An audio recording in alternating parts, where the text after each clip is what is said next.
తెలుగుదేశం పార్టీలోనే కాదు ఏపీ పాలిటిక్స్లో అనంతపురం అర్బన్ ఎమ్మెల్యే జూనియర్ ఎన్టీఆర్ని పచ్చి బూతులు తిట్టినటువంటి ఆడియో ఓ సెన్సేషన్. దీని వెనుక లోకేష్ ఉన్నారు అనేటువంటిది ఒక ఆరోపణ అయితే లోకేష్కి ఏం అవసరము అనేటువంటిది మరొక వాదన. ఆరోపణలు వాదనలు ఎలా ఉన్నప్పటికీ ఆ ఆడియో లీక్ అంశాన్ని టీడీపీ కావాలనే పెద్ద చేసుకుంటుందా, తనకు తెలియకుండానే తప్పులు చేస్తుందా అనేటువంటిదే ఇంపార్టెంట్ క్వశ్చన్. ఇదే క్వశ్చన్తో పాటు ఎన్నో సమాధానాలు మాట్లాడదాం, రాబట్టుకుందాం ప్రముఖ పొలిటికల్ అనలిస్ట్ అలాగే సీనియర్ జర్నలిస్ట్ లలిత్ కుమార్ గారితో. సార్ నమస్తే. నమస్తే సార్. నిజంగా టీడీపీలో ఒక కుదుపు జూనియర్ ఎన్టీఆర్ని దగ్గుపాటి ప్రసాద్ తిట్టినటువంటి బూతు, దాని తర్వాత పరిణామక్రమాలు, Dhananjay Naidu press meet, NTR fans press meet, వాళ్ళపై పోలీసులు లాఠీచార్జు, ఏం జరుగుతోంది టీడీపీలో? టీడీపీ కావాలని చెప్పి సమస్యను పెంచుకుంటుందా? What is your analysis sir? 100% ఇది ఈ సమస్యను గోటితో పోయేదానికి గొడ్డల దాకా ఈ టీడీపీ పార్టీ తెచ్చుకుంటుంది. అక్కడ ఆ సంఘటన జరిగిన మాట వాస్తవం, ఆ ఫోన్ కాన్వర్జేషన్ కూడా వాస్తవం. ఎందుకంటే ఎవరైతే ఈ ఎమ్మెల్యే ఎవరైతే ధనంజయ్ నాయుడుతో మాట్లాడాడో ఆ ధనంజయ్ నాయుడే నన్ను బ్లాక్మెయిల్ చేస్తున్నారు, బెదిరిస్తున్నారని ఫేస్బుక్లో పోస్ట్ కూడా పెట్టాడు. ఇది తప్పైంది, ఇది ఆ వీడియోని ఎవరో కట్ చేసి దీన్ని అటాచ్ చేశారని చెప్పు, లేదా జూనియర్ ఎన్టీఆర్ దృష్టిలో పడడానికి, జూనియర్ ఎన్టీఆర్ ఆడియో ఫంక్షన్స్లో నా పేరు పలకటానికి నేనే కావాలని చేశానని చెప్పి బెదిరించి ఒప్పుకోమని తప్పుడు సమాచారం ఇవ్వమని చెప్పి వీళ్ళు ప్రెజర్ చేస్తుంటే ఇదే ధనంజయ్ నాయుడు తన ఫేస్బుక్లో పోస్ట్ పెట్టాడు. అంటే ఎందుకంత అవసరము? అక్కడ దాంట్లో అతను అనలేదు అనేసి తప్పించుకొని క్షమాపణ చెప్పి వెళ్ళిపోతున్నాడు. మీరు అది అంటున్నారు, అది అతని గొంతే అని చెప్పేసి అనంతపురం అర్బన్ ప్రజలకు అందరికీ తెలుసు, టీడీపీ పార్టీ కార్యకర్తలందరికీ తెలుసు, అది అతను గొంతే, అతను మాట్లాడిందే అని. ఒకవేళ అతను మాట్లాడలేదని అంటున్నారు, ఓకే, అనంతపురంలోనే టెస్ట్ ఉంది కదా, ఆడియో టెస్ట్ చేయించవచ్చు కదా, ఆ ప్రయత్నం మాత్రం చేయటంలా. ట్రూత్ ల్యాబ్కు పంపించి టెస్ట్ చేయించవచ్చు. కానీ ఆ ప్రయత్నం చేయకుండా ఈ అబ్బాయిని ధనంజయ్ రెడ్డిని ఒత్తిడి చేస్తూ, అంటే ఎవరు ఒత్తిడి చేస్తున్నారో మనం అర్థం చేసుకోవచ్చు. అంటే ఏ ఇంటెన్షన్ లేకపోతే ఇతని మీద మీరు ఒత్తిడి చేస్తారు ధనంజయ్ నాయుడిని. ఒకవేళ అతను అన్నాడు అంటే కనుక ఆ టెస్ట్ ద్వారా తెలిస్తే వాళ్ళు అడిగేది ఏమిటి? జూనియర్ ఎన్టీఆర్ అభిమానులు బహిరంగ క్షమాపణ అడుగుతున్నారు. ఆయన ఏదో కేసు పెట్టి లోపలేసి కొట్టమని చెప్పడంలా, ఎమ్మెల్యేని బహిరంగ క్షమాపణ చెప్పండి అనే వాళ్ళ డిమాండ్. దానికి కూడా వీళ్లకు ఇగో అడ్డం వచ్చి టీడీపీ పార్టీకి, నారా లోకేష్కు, నారా చంద్రబాబు నాయుడు గారికి కనీసం ఆ ఎమ్మెల్యేని పిలిచిన వాళ్ళు ఆయన మీద ఆగ్రహం వ్యక్తం చేశారని చెప్పేసి కొన్ని దినపత్రికల్లో రాయించుకున్నారు చంద్రబాబు నాయుడు. వీళ్ళు ఆగ్రహం చెందినప్పుడు నువ్వు చేసింది తప్పు అని మందలించాడు చంద్రబాబు నాయుడు, నువ్వు క్షమాపణ చెప్పు అని ఎమ్మెల్యేకి సూచించాడు అని మాత్రం రాయలా. అంటే మీ ఇంటెన్షన్ ఏంటి? రేపో మొన్నాడో ఇదే జూనియర్ ఎన్టీఆర్ తల్లిని బూతులు తిట్టిన ఈ దగ్గుపాటి ప్రసాద్కు కూటమి ప్రభుత్వంలో మంత్రి పదవి ఇచ్చినా ఆశ్చర్యపోనవసరం లేదు. ఎందుకంటే వీళ్ళ ఇంటెన్షన్ కనపడుతుంది. తిట్టాడు అంటే కనుక సంతోషపడుతున్నారేమో అని అనుమానం కలుగుతుంది. జూనియర్ ఎన్టీఆర్ తల్లిని తిట్టాడు అంటే వీళ్ళు ఆనందపడుతున్నారేమో, అందుకోసం వీళ్ళు ఖండించటం లేదేమో. ఎందుకు రాష్ట్ర ముఖ్యమంత్రిగా ఉన్న వ్యక్తి తన టీడీపీ పార్టీ ఎమ్మెల్యే, నందమూరికి సంబంధించిన ప్రముఖ హీరో జూనియర్ ఎన్టీఆర్ తల్లిని కొడుకు అని తిడితే అది తప్పు అని ఆ ఎమ్మెల్యేకి ఎందుకు చెప్పలేకున్నాడు అనే అనుమానాలు ఇక్కడ కలుగుతున్నాయి. అంటే ఇంటెన్షనల్గా జూనియర్ ఎన్టీఆర్ని మానసికంగా కొంచెం కించపరిచే విధంగా, డిప్రెషన్లోకి వెళ్ళే విధంగా, తన పుట్టుకను అవమానించే విధంగా, తన పుట్టుకను గుర్తు తెచ్చే విధంగా ప్రయత్నం చేస్తున్నారేమో అనే అనుమానాలు కలుగుతున్నాయి ఇక్కడ. దీంతో ఏమవుందంటే జూనియర్ ఎవరైతే చంద్రబాబు నాయుడు ఇష్టము లేకపోయినా టీడీపీ పార్టీలో ఉన్న కమ్మ సామాజిక వర్గం ఉంది, నారా లోకేష్ ఇష్టం లేకపోయినా అదే పార్టీ గొడుగు కింద ఉండే కమ్మ సామాజిక వర్గము, పెద్ద కమ్మలు ప్లస్ ఇతర సామాజిక వర్గాలంతా కూడా ఇప్పుడు జూనియర్ ఎన్టీఆర్ ఇష్యూ ఎప్పుడైతే వచ్చిందో రాబోయే రోజుల్లో టీడీపీ పార్టీ ఇది నందమూరి టీడీపీ పార్టీ కదా, వీళ్ళు నారా వాళ్ళ చేతుల్లో ఉంది కదా, కాబట్టి ఏ రోజైనా జూనియర్ ఎన్టీఆర్ రాజకీయాల్లోకి వస్తాడు అని వీళ్ళలో కొంతమంది జూనియర్ ఎన్టీఆర్కి టచ్లోకి వెళ్ళారు. దీంట్లో ప్రధానంగా ఆంధ్రాకు సంబంధించిన కమ్మ సామాజిక వర్గం ఏదైతే ఉందో వాళ్ళంతా కూడా మా కృష్ణా జిల్లా వాడు పెట్టిన పార్టీ ఇది, మీ రాయలసీమకు సంబంధించిన చిత్తూరు వాళ్ళ పెత్తనం ఏంటి, ఈరోజు మా నందమూరి వారసుడు వచ్చాడు, సేమ్ ఎన్టీఆర్ లాగే ఉంటాడు, ఎన్టీఆర్ లాగే మాట్లాడతాడు, హావభావాలు ఇవన్నీ కూడా ఎన్టీఆర్ లక్షణాలే ఉన్నాయి. కాబట్టి ఈ కొంతమంది పెద్ద కమ్మలు ఎవరైతే చంద్రబాబు వల్ల నష్టపోయిన వాళ్ళు కమ్మ సామాజిక వర్గంలో ఓకే చంద్రబాబు అంటే ఇష్టం లేక ఆ రామారావు మీద ప్రేమతో ఆ పార్టీలో కొనసాగే వాళ్ళంతా కూడా ఇప్పుడు జూనియర్ ఎన్టీఆర్ వైపు చూస్తున్నారు. ఇప్పుడు ఏమవుతుందంటే నారా టీడీపీ ఒకటిలాగా నందమూరి టీడీపీ లాగా ఒకటి అయ్యే అవకాశం ఉంది. ఇప్పుడు చాలామంది కూడా గత 30-40 ఏళ్ల నుంచి టీడీపీ పార్టీలో ఉన్నవాళ్ళు కూడా ఏది ఎన్టీ రామారావు గారు ఉన్నప్పటి నుంచి రేపు జూనియర్ ఎన్టీఆర్ కనుక పొలిటికల్ పార్టీ పెడితే తక్కువని జంప్ అయ్యే వాళ్ళు ఒక 10 మంది ప్రముఖులు ఉన్నారు. కమ్మ సామాజిక వర్గమే ఓకే 10 మంది ప్రముఖులు ఉన్నారు. ఆ లిస్టు కూడా రెడీ చేసుకుంటున్నారు. అది జూనియర్ ఎన్టీఆర్ మీద ప్రేమతోనా లేకపోతే చంద్రబాబు నాయుడు లోకేష్ మీద కోపంతోట? కాదు, మాకు వారసుడు వచ్చాడు, మా నందమూరి టీడీపీ పార్టీకి వారసుడు వచ్చాడు అనే ఫీలింగ్లో ఉన్నారు. కాబట్టి రేపు టీడీపీ పార్టీ రెండుగా చీలిపోయినా ఆశ్చర్యం పోనవసరం లేదు. వీళ్ళు తీసుకునే ఈ నిర్ణయాల వల్ల ఇది ఇప్పుడు ప్రస్తుతం టీడీపీ నారా చంద్రబాబు నాయుడు గారు నారా లోకేష్ గారు తీసుకునే నిర్ణయాల వల్ల ఒక ఈగోల వల్ల ఇది చిన్న విషయం కాదు కదా. జూనియర్ ఎన్టీఆర్ ఒక్కడే కొడుకు వాళ్ళ తల్లికి, ఆ తల్లిని లం కొడుకు అని తిట్టితే ఇంకా జూనియర్ ఎన్టీఆర్ బతికి ఏం లాభం, అమితుమి తేల్చుకోవాలి కదా అనిపించిన వాళ్ళని. కాబట్టి ఇది ఎంతకైనా త్యాగం చేయడానికి తన ప్రాణాలైనా వడ్డీ పార్టీ పెడతాడని అందరూ నమ్ముతున్నారు. అప్పుడు పార్టీ పెట్టినప్పుడు ఏమవుతుందంటే ఇప్పుడే మా వాళ్ళ పార్టీలో మీదేంది పెత్తనం అనే డిస్కషన్ కూడా ఇప్పుడు జరుగుతుంటుంది. ఎందుకు ఈ చంద్రబాబు నాయుడు గారి పెత్తనం ఏంది, నారా లోకేష్ పెత్తనం ఏంది, చిత్తూరు వాళ్ళ పెత్తనం ఏందని, చిత్తూరు కమ్మోళ్ళ పెత్తనం ఏంది, మాది కదా పార్టీ అని ఇప్పటికి కూడా ఉంది చర్చ. వాళ్ళు యాక్సెప్ట్ చేయరు అటువైపు. ఓపెన్గా ఎవరన్నా కమ్మ సామాజిక వర్గం పెద్దల్ని ఒకసారి కదిలించి చూడండి. ఇది చాలా కాంట్రవర్సీగా అవుతుంది. ఎస్ మీరు కదిలించి చూడండి. మీరు ఒంగోలు దగ్గర నుంచి నెల్లూరు ఒంగోలు బెల్ట్ అంతా మీరు ఆంధ్ర సైడు కృష్ణా జిల్లా మొత్తం కదిలించి చూడండి. మా పార్టీ లాక్కున్నాడు, ఇది మాదండి పార్టీ అంటారు ఆంధ్ర పెద్ద కమ్మలంతా కూడా.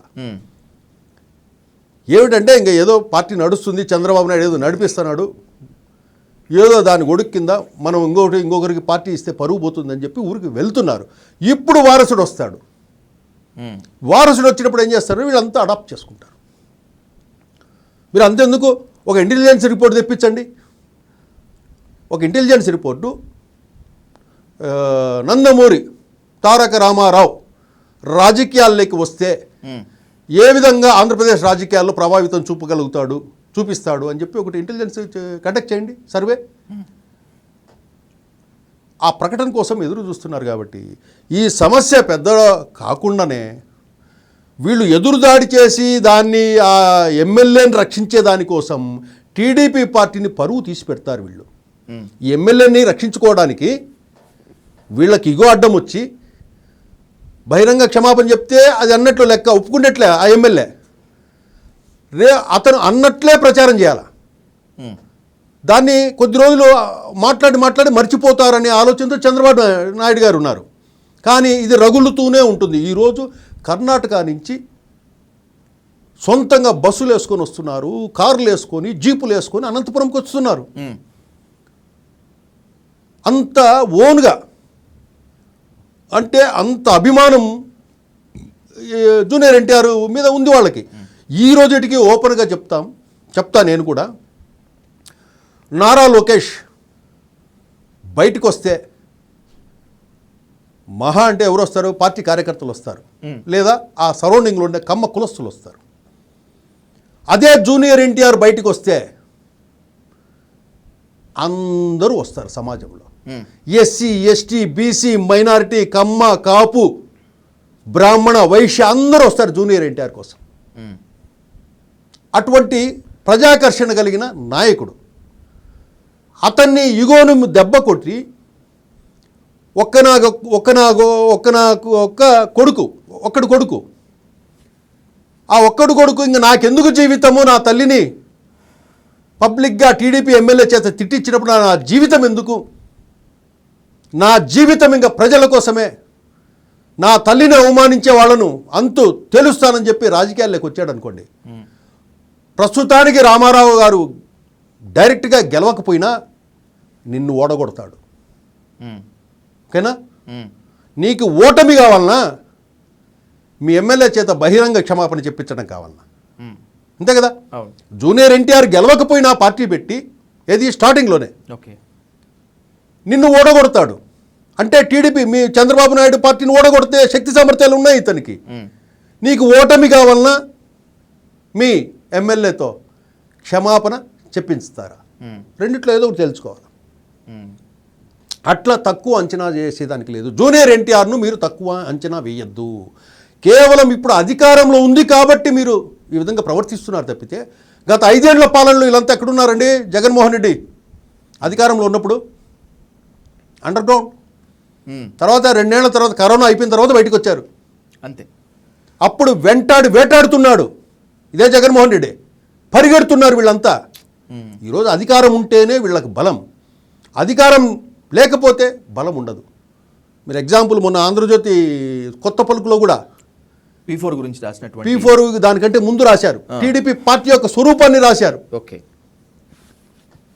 ఆ టీడీపీ పార్టీకి ఎంత ధైర్య సాహసాలు ఉంటాయి, ఎంత ధైర్యంగా పోరాడతారు, ఎంత ఈజీగా కుమ్మక్కైతారు అనే విషయాన్ని కూడా రాశారు. వీళ్ళకి అధికారంలో ఉన్నారు కాబట్టి బలం, అధికారం పోతే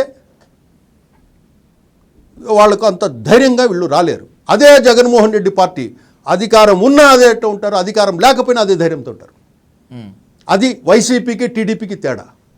ఇప్పుడు ఈ జూనియర్ ఎన్టీఆర్ విషయంలో కొంచెం ఈజీగా దాన్ని సాల్వ్ అయ్యే విధంగా చూసుకోవాలి తప్పితే వితండవాదం చేసి తప్పు చేయలేదన్నట్టు మీరు ప్రయత్నాలు ఎన్నెన్నో మార్గాలు చేసి యూట్యూబ్ ఛానళ్ళల్లో చెప్పించి అబ్బాయి అతనిది కాదండి, ఆయన క్షమాపణ చెప్పాడండి ఎమ్మెల్యే, ఆయనది కాదండి గొంతు, ఆయన ఒప్పుకున్నాడండి చంద్రబాబు గారి దగ్గర, చంద్రబాబు గారు ఆగ్రహం వ్యక్తం చేశారండి అని ఆయింట్మెంట్ రాస్తున్నారు. ఇదే టీడీపీకి సంబంధించిన యూట్యూబ్ ఛానళ్ళలో. అతని గొంతు అనే అనంతపురం ప్రజలకు, రాష్ట్రంలో ఉన్న ప్రజలకు, టీడీపీ నాయకులకు, కార్యకర్తలకు అందరికీ తెలుసు, మీకు తప్ప. అయినా ఒప్పుకోవడం లేదు. అది ఆ మనసాక్షి, అది అతని గొంతేనో. అంటే దీని గురించి ఎక్కువ డిస్కషన్ చేస్తే మొదటికే మోసం వస్తుంది అనేటువంటిది టీడీపీ భావన అనుకుందామా, లేకపోతే ఎన్టీఆర్ని నిజంగానే చంద్రబాబు నాయుడు గారు ఏమో ఒకవేళ అతను నేనే అన్నాను అంటే గనక మళ్ళీ నీ చేత ఎవరు అనిపించారంటే గనక మళ్ళీ మా పేర్లు ఏమన్నా బయటకు వస్తాయేమో అన్నా కూడా భయపడుతూ ఉండొచ్చు. ఇప్పుడు మీకు అంత ఇదైతే గనక ఇంత రచ్చ జరుగుతున్నప్పుడు అనంతపురంలో ఉన్న ట్రూత్ ల్యాబ్కు ఎందుకు ఆ వాయిస్ను మీరు టెస్ట్కి పంపించకూడదు? నిజాలు తెలిపోతాయి కదా అతని వాయిసా కాదా అని. అది నేను అతను మాట్లాడుకునిందే అని చెప్పేసి ధనంజయ నాయుడు, ఎవరైతే ఎమ్మెల్యేతో ధనంజయ నాయుడు కాన్వర్జేషన్, ధనంజయ నాయుడే ఒప్పుకుంటున్నాడు కదా అది వాస్తవము, నన్ను బెదిరిస్తున్నారు, అది తప్పు అని చెప్పు, నేను చేశానని చెప్పు, నేను తప్పు చేశానని చెప్పు అని ఒత్తిడి చేస్తున్నారు అతన్ని. అది తప్పు అయితే మీరు ఈ ఒత్తిడి ఎందుకు చేయాలి? అంతే కదా. అవును, నా ప్రాణం పోయిన అబద్ధం చెప్పను, నేను జూనియర్ ఎన్టీఆర్ అభిమానిగానే ఉంటానని ఓపెన్గా అబ్బాయి చెప్పాడు. ఇంకా అంతకంటే సాక్ష్యం ఏం కావాలా? నిజం చెప్పాలంటే నారా లోకేష్ దీని మీద స్పందించి ఉండొచ్చు. ఈ థర్మాయిల్ మొత్తానికి, ఈ రగ్గడ్ మొత్తానికి కూడా ఒక ఫుల్ స్టాప్ పెట్టదలుచుకుంటే నారా లోకేష్ స్పందించి ఉండొచ్చు. ఎస్, ఈ మౌనము చేటు చేస్తుంది. ఇప్పుడు అతను టీడీపీ పార్టీ జనరల్ సెక్రటరీ, అధ్యక్షుడు ఎవరు? వాళ్ళ నాన్నగారు. మాట్లాడింది ఎవరు? మీ పార్టీ ఎమ్మెల్యే. అన్నీ మీకు తెలుసు, ఆ గొంతు, వాయిస్ అన్నీ వీళ్ళకి తెలుసు విషయం. అంటే లం కొడకాని తిట్టినందుకు మీరు సంతోషపడుతున్నారా? ఉమ్. నీ తల్లిని తిట్టినప్పుడు మీరు ఎంత బాధ అయితే పడ్డారో జూనియర్ ఎన్టీఆర్ కూడా అంతే బాధపడతాడు కదా, ఖచ్చితంగా పడతాడు కదా. అలాంటప్పుడు మీ ఎమ్మెల్యేని ఒక పార్టీ జనరల్ సెక్రటరీగా, ఒక పార్టీ అధ్యక్షుడిగా నువ్వు చేసింది తప్పు, వాళ్ళు ట్రాన్స్పరెన్సీ కోసం దాని టెస్టులు కావాలంటే నీది కాదంటున్నావు, టెస్ట్కి పంపిస్తాను, టెస్ట్ రిపోర్ట్ తెప్పించి నిజమని తేలుతూనే ఇమ్మీడియట్గా బహిరంగ క్షమాపణ కోరుతున్నారు చెప్పు అని చెప్పాల్సిన బాధ్యత ఇలా మీద ఉంది. బహిరంగ క్షమాపణ చెప్తే ఏం తప్పు ఏం పోద్ది, ఏమవుతుందండి? ఇందాక మొన్న రూమ్లో కూర్చొని చెప్పాడు, వీడియో చేశాడు, అదే నలుగురికి వచ్చి చెప్పడానికి ఏమవుద్ది? ఈ చిన్న ఇష్యూతో టీడీపీ పార్టీలో అంతర్గతంగా చీలికలు అనేవి ఏర్పడతాయి. ఇప్పుడు బయటపడకపోయినా కూడా అంతర్గతంగా ఇప్పుడు చీలికలు ఏర్పడతాయి. ఆల్రెడీ జూనియర్ ఎన్టీఆర్తో సంప్రదింపులు జరిపేవాళ్ళు, ఇంకా కొంతమంది మర్చిపోయాను మీకు ఇంకో విషయం చెప్పడానికి. ఈ టీడీపీ పార్టీలో ఈ అంతర్గత కుమ్ములాటలు, ఈ ఆర్థిక వ్యవహారాలు, సపరేట్ టీములు, నా లోకేష్ టీము, చంద్రబాబు టీము, ఇట్లా టీములు, పార్టీ ఉందే ఒకటి ఉంటుంది, మళ్ళీ ఈ టీములు ఎందుకు అర్థం కావటంలా. ఈ టీముల వల్ల వీళ్ళు ఇలాగే ఉంటారని చెప్పేసి ఇది నచ్చని కొంతమంది పెద్ద కమ్మ సామాజిక వర్గ నేతలు కూడా బీజేపీ వైపు చూస్తున్నారు, బీజేపీ చేరడానికి చూస్తున్నారు. ఈ న్యూసెన్స్ రాజకీయాలు మాకొద్దు, ఈ జగన్మోహన్ రెడ్డి పంచాయతీ ఒక పక్క ఉంటుంది, వీళ్ళ పంచాయతీ ఎట్లా ఒక పక్క ఉంటుంది, ఇది నచ్చని వాళ్ళు బీజేపీ వైపు చూస్తున్నారు. వాళ్ళంతా కూడా కొద్ది రోజులు పోతే మంచి సీనియర్ మోస్ట్ నాయకులంతా కూడా, అంటే జాతీయ భావాలు కలిగిన వాళ్ళు, కొంచెం క్రమశిక్షణ కలిగిన వాళ్ళు, ఈ నాయకులంతా బీజేపీలో చేరడానికి సిద్ధంగా ఉన్నారు. అది ఎప్పుడు మొదలవుతుందంటే ఎప్పుడైతే నారా లోకేష్ను సీఎంను చేయాలనే ప్రయత్నాలు మొదలవుతాయో అప్పుడు ఈ టీం అంతా కూడా బీజేపీ వైపుకి వెళ్ళిపోతుంది. దానికి ఆల్రెడీ రూట్లు కూడా రెడీగా ఉన్నాయి, అన్ని సిద్ధం చేసుకునే ఉన్నారు ఈ పెద్ద నాయకులంతా కూడా. ఈ పరిణామాలని, ఈ పర్యవసానాలని మొత్తం జూనియర్ ఎన్టీఆర్ నిశితంగా పరిశీలిస్తున్నట్లు అనిపిస్తోంది. ఎందుకంటే ఎక్కడా కూడా ఆయన రెస్పాండ్ అవ్వలేదు. జూనియర్ ఎన్టీఆర్ మౌనం కూడా ప్రమాదకరమా, వ్యూహాత్మకమా? ఇక్కడ జూనియర్ ఎన్టీఆర్ రాజకీయాలను ఎప్పుడో 2019లో చూసేసాడు. రాజకీయాలన్నీ చూసేసి రాజకీయ అవగాహన కలిగిన వాడు. ఇంకొకటి, జూనియర్ ఎన్టీఆర్ ఏకసంధాగ్రహి, ఒకసారి చూస్తేనే నేర్చుకునే శక్తి సామర్థ్యాలు కలిగిన వాడు జూనియర్ ఎన్టీఆర్. అలాగే తను నేర్చుకున్నది అర్థమయ్యే విధంగా చెప్పగలిగేవాడు, మంచి వాచకం కలిగిన వాడు జూనియర్ ఎన్టీఆర్. అందుకే జూనియర్ ఎన్టీఆర్ బయటికి వస్తే అన్ని సామాజిక వర్గాలు దగ్గర వస్తాయి. అదే నారా లోకేష్ బయటకు వస్తే కేవలం మీ పార్టీ వాళ్ళు, ఆ చుట్టుపక్కల ఉన్న మీ కమ్మ కులస్తులో ఎవరన్నా వాళ్ళు మాత్రం వస్తారు. అదే జూనియర్ ఎన్టీఆర్ వస్తే సమాజంలో ఉన్న అన్ని వర్గాలు వస్తాయి. అది తేడా. అది అతని దగ్గర ఉన్న సమ్మోహన శక్తి జూనియర్ ఎన్టీఆర్ దగ్గర.